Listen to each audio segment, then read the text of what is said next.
So I'm going to show you how I solder small leadless components like these guys onto circuit boards. So basically these don't have any pins that stick out from the chip.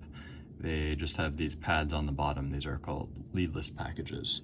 And the way I do this is with a hot plate and a soldering iron. I also, you need some solder, and I also find using flux is an important part of this step. Also having some ventilation is useful.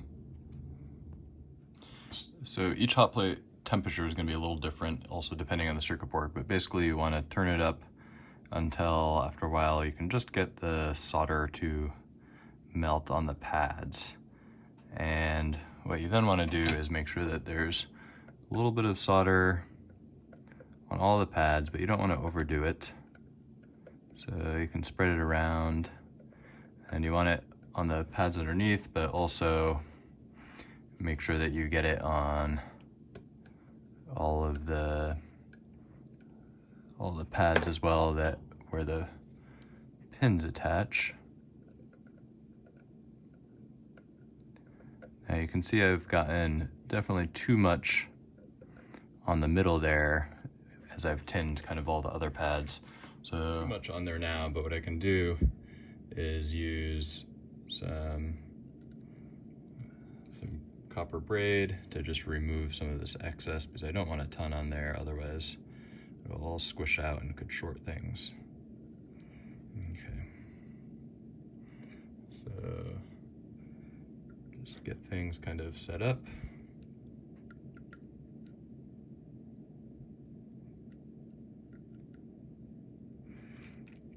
And I might put a little bit back on.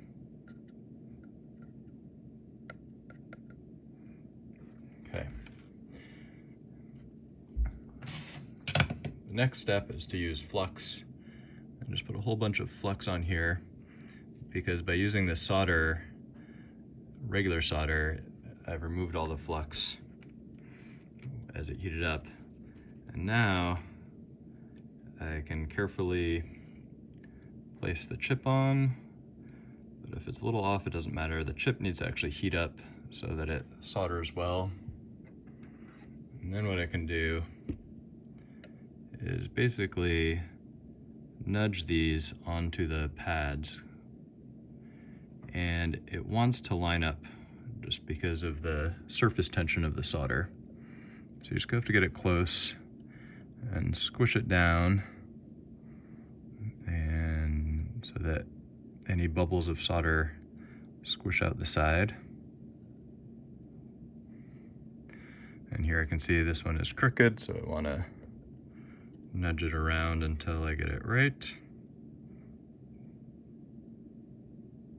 Okay, there we go. Then carefully take it off without burning yourself. Okay, now that it's off, what I can do is I like to just add a little solder along all the pins. This both helps make sure they're connected. It also cleans up any bridges, and there's still a bunch of flux in there, so the solder likes to flow nicely. So just do that on all the sides with pins. Again, don't worry about kind of other chunky other pieces that get stuck to other pads at the moment.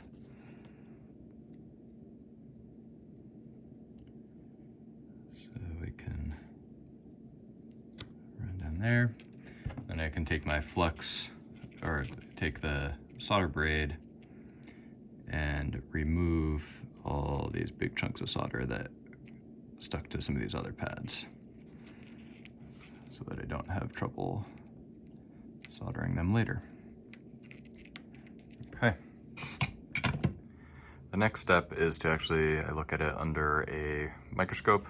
I used to have good enough eyes that I could just look really closely and see what was going on, but now I find it easier to look under one of these. So here's kind of what it looks like under the microscope. So you can see pretty well based on what's actually soldered well.